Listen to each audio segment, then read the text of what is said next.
మన జాతిపిత గాంధీజీ గారు చెప్పిన సత్యం, అహింస, ఆస్తేయ మార్గాలలో ప్రయాణిస్తూ స్వతంత్రం తెచ్చుకున్న మన భారతదేశం కేవలం స్వతంత్రం వచ్చిన 14 సంవత్సరాల తరువాత అంటే 1961లో అప్పుడు ఉన్న నెహ్రూ గారి గవర్నమెంట్ ఆపరేషన్ విజయ్ పేరుతో గోవాని పరిపాలిస్తున్న పోర్చుగీస్ సైన్యంపై యుద్ధం చేసి మరీ గోవాని మన దేశంలో కలుపుకోవడానికి కారణాలేంటి?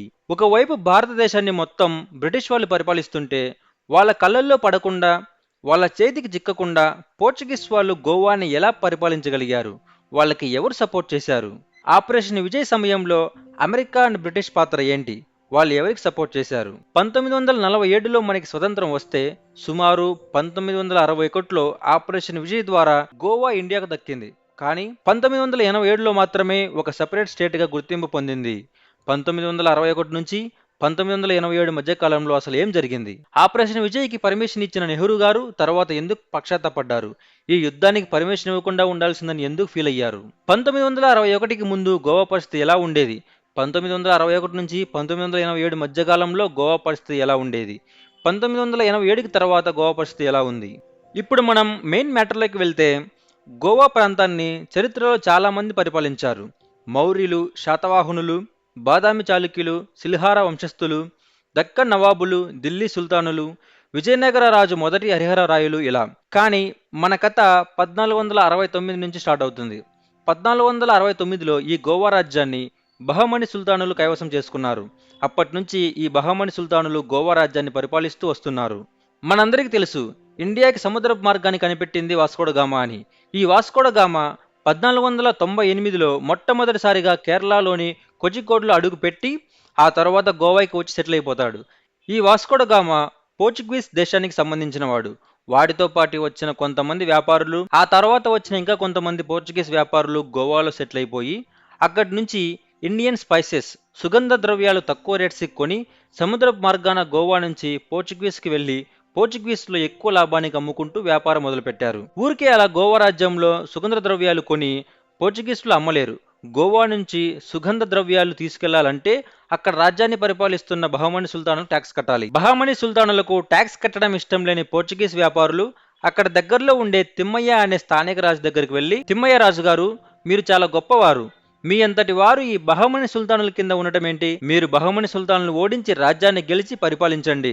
కావాలంటే మీకు మా పోర్చుగీస్ నుంచి ఆర్మీ తీసుకొస్తాం అని రెచ్చగొట్టి తిమ్మయ్య రాజు గారు మరియు పోర్చుగీస్ ఆర్మీ కలిసి బహమని సుల్తాన్ను ఓడించి రాజ్యాన్ని తీసుకుంటారు. గోవా రాజ్యాన్ని గెలవడానికి సహాయం చేసిన పోర్చుగీస్ వ్యాపారులకు ఏదో ఒక సహాయం చేయాలని చెప్పి పోర్చుగీస్ వ్యాపారులు సుగంధ ద్రవ్యాలను గోవా నుంచి తీసుకెళ్లేటప్పుడు ట్యాక్స్ కట్టనవసరం లేదు అని ఆర్డర్ పాస్ చేస్తారు తిమ్మయ్య రాజు గారు. ఈ విధంగా స్లోగా పోర్చుగీస్ వ్యాపారులు గోవా రాజ్యాన్ని 1560 సంవత్సరానికల్లా పూర్తిగా వాళ్ళ చేతుల్లోకి తీసుకుంటారు. గోవా రాజ్యం పూర్తిగా పోర్చుగీస్ వారి చేతుల్లోకి వెళ్ళిన తర్వాత సుమారు 1560 నుంచి 1812 సంవత్సరం మధ్యకాలంలో గోవాలోని ఎంతో మంది ప్రజలని బలవంతంగా క్రైస్తవ మతంలోకి మార్చబడ్డారు. ఈ మత మార్పిడి నుండి, ఈ నిర్బంధం నుండి తప్పుకోవడానికి వేలాది మంది గోవా ప్రజలు చుట్టుపక్కన ఉన్న రాజ్యాలకు పారిపోయారు. అంతేకాకుండా పోర్చుగీస్ నుంచి వచ్చిన వారు గోవా ప్రజలను పెళ్లి చేసుకుని గోవాలోనే సెటిల్ అయిపోయారు. గోవా అనేది పోర్చుగీస్ దేశానికి ఒక ముఖ్యమైన విదేశీ స్థావరంగా ఏర్పడింది. ఆ తరువాత 1843లో గోవా రాజధాని అయిన పాత గోవా నుంచి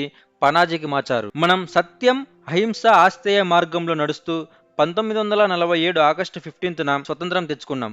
బ్రిటిష్ వాళ్ళు ఇండియాని వదులుకున్నట్టుగా పోర్చుగీస్ వాళ్ళు గోవా రాజ్యాన్ని వదులుకోవడానికి ఒప్పుకోలేదు. 1947 నుంచి ఇండియాలో వేరే దేశస్తులు ఉండకూడదు, పరిపాలించకూడదు, ఇండియాని మొత్తం ఇండియన్స్ కి అప్పగించాలని ప్రపంచ సంస్థలు అయిన ఐక్యరాజ్య సమితి ఇండియాకి అనుకూలంగా ఒక తీర్పు ఇచ్చింది. ఇలాంటి తీర్పు ఇచ్చినా కూడా పోర్చుగీస్ వాళ్ళు వెనక్కి తగ్గలేదు. మనకు స్వతంత్రం వచ్చిన తర్వాత కూడా పోర్చుగీస్ వారి ఆకృత్యాలు రోజు రోజుకి పెరిగిపోతున్నాయి. మత మార్పిడి చేయడం, గోవా ప్రజల మీద దౌర్జన్యాలు చేయడం, ఎక్కువ ట్యాక్సులు వసూలు చేయడం లాంటివి. 1947 ఆగస్టు 15 తర్వాత నెహ్రూ గారు ప్రైమ్ మినిస్టర్ గా ఇండియన్ గవర్నమెంట్ ఫామ్ అయింది. నెహ్రూ గారి గవర్నమెంట్ కూడా చాలా సార్లు పోర్చుగీస్ వారికి చెప్పి చూశారు, కానీ వాళ్ళు వినలేదు. ఇంకా ఇలా అయితే సమస్య తీరదు, మాటలతో చెప్తే వినలా లేరు, చేతులతో చెప్పాలని ఫిక్స్ అయిపోయారు. ఇండియన్ పార్లమెంట్ లో కూడా అపోజిషన్ లీడర్స్ నెహ్రూ గారిని ఎక్కువ ఒత్తిడి చేశారు.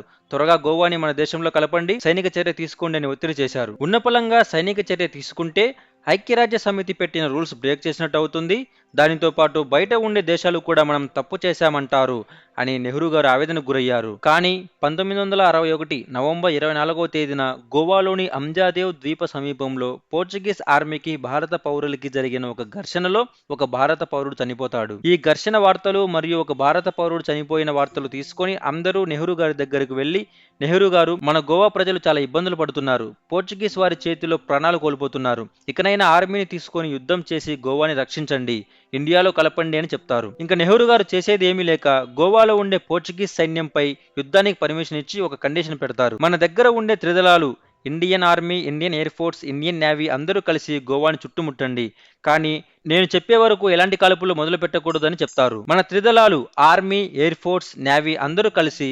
1961 డిసెంబర్ 15 తారీఖు సాయంత్రం కల్లా గోవాని చుట్టుముట్టి నెహ్రూ గారి ఆర్డర్ కోసం వెయిట్ చేస్తూ ఉంటారు. భారత సైనికులు చుట్టుముట్టిన విషయం తెలుసుకున్న పోర్చుగీస్ వ్యాపారులు బ్రిటిష్ అధికారుల దగ్గరకు వెళ్లి, బ్రిటిష్ సోదరులారా, గోవాలో ఉండే మా పోర్చుగీస్ ఆర్మీని ఇండియన్ ఆర్మీ చుట్టుముట్టేసింది, మాకు మీరు సహాయం చేయాలి.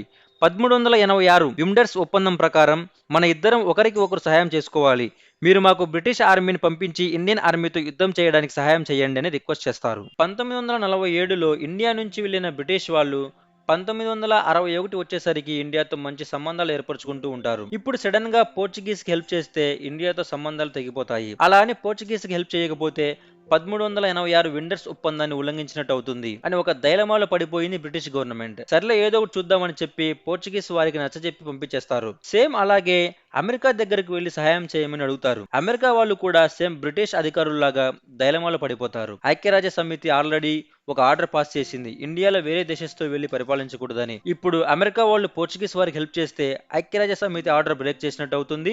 ప్లస్ ఆసియాలోని అతి పెద్ద దేశమైన ఇండియాతో సంబంధాలు దెబ్బతింటాయని పోర్చుగీస్ వారికి హెల్ప్ చేయదు. ఆల్రెడీ మన త్రిదళాలు army, air force and navy రెడీగా ఉన్నాయి. ఆర్మీని పంపి సుమారుగా 48 గంటలు అయ్యింది. నెహ్రూ గారి దగ్గర ఉన్న రక్షణ మంత్రి or defence minister Krishna Menon Nehru గారి దగ్గరికి వెళ్లి ఇలా చెప్తారు, సార్, ఆ పోర్చుగీస్ ప్రైమ్ మినిస్టర్ మనకి భయపడేలా లేడు, బ్రిటిష్ అండ్ అమెరికా దగ్గరకు వెళ్లి సహాయం అడుగుతున్నాడు మన మీద యుద్ధం చేయడానికి. అలాగే ఐక్యరాజ్య సమితి దగ్గరికి వెళ్లి మన ఇండియా రూల్స్ బ్రేక్ చేసి యుద్ధం స్టార్ట్ చేస్తుందని కంప్లైంట్ ఇస్తున్నాడు. ఈ సమయంలో మనం వెనక్కి తగ్గితే గోవాని ఎప్పటికీ సాధించలేం. ఆల్రెడీ మన ఆర్మీ వాళ్ళు సుమారు 48 గంటల నుంచి వెయిట్ చేస్తున్నారు మీ ఆర్డర్ కోసం. ఆర్మీని ఎక్కువసేపు ఆపడం కూడా మంచిది కాదని సలహా ఇస్తారు. ఇంకా చేసేది ఏమీ లేక నెహ్రూ గారు ఓకే చెప్తారు. నెహ్రూ గారు ఓకే చెప్పడంతో 1961 డిసెంబర్ 18 తెల్లవారుజామున యుద్ధం స్టార్ట్ అవుతుంది. పూణే ఎయిర్ ఫోర్స్ బేస్ నుండి భారీ సంఖ్యలో కాస్పెర్రా విమానాలు దూసుకు వెళ్తాయి.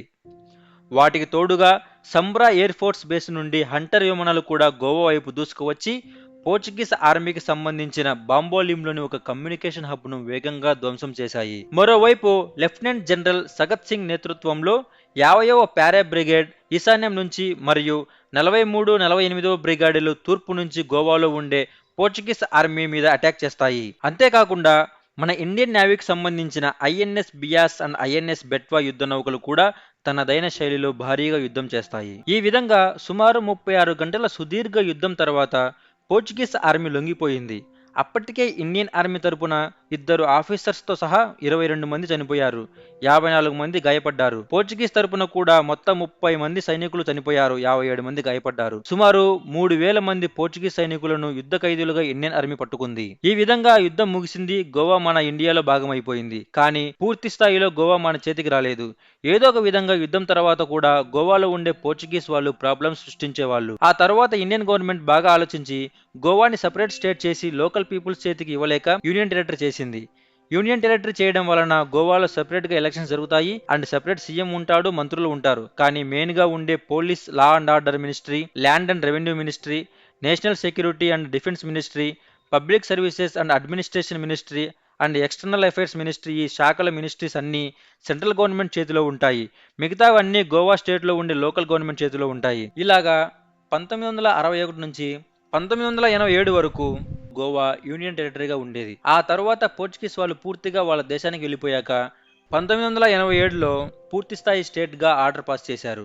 అంటే మన ఆంధ్ర అండ్ తెలంగాణ లాగా పూర్తి స్థాయి స్టేట్ హక్కు వచ్చింది. ఈ విధంగా 1501వ సంవత్సరం నుంచి 1961వ సంవత్సరం వరకు సుమారు 460 ఏండ్లు పోర్చుగీస్ వారి పాలనలో మగ్గిన గోవా ప్రజలకు 1961లో ఆపరేషన్ విజయ్ ద్వారా విముక్తి కలిగింది. 1987లో పూర్తిస్థాయి స్టేట్ గా మారి పూర్తిగా విముక్తి కలిగింది. మనం ఇంతకు ముందు చెప్పినట్టుగా నెహ్రూ గారు ఎందుకు యుద్ధం పూర్తయ్యాక పశ్చాత్తాపడ్డారంటే, గాంధీజీ గారి దగ్గర నేర్చుకున్న సత్యం, అహింస, ఆస్తేయ మార్గం నుంచి బయటకు వచ్చి యుద్ధం చేశారు. ఆయన నైతిక విలువలకు వ్యతిరేకంగా వెళ్లి యుద్ధం చేశామే అని పశ్చాత్తాపడ్డారు. కానీ అప్పుడున్న పరిస్థితులకు యుద్ధం తప్ప మరో మార్గం లేదని అందరికీ తెలుసు. 1987 తర్వాత గోవాలో టూరిజం బాగా పెరిగింది. పోర్చుగీస్ వ్యాపారుల చేతిలో పడ్డ కష్టాలను అధిగమించి ఇప్పుడు గోవాలో ప్రజలు మెయిన్గా టూరిజంని ఆర్థిక బలంగా చేసుకొని సంతోషంగా ఉన్నారు. Thanks for watching. For more interesting videos, please like, comment, share and subscribe.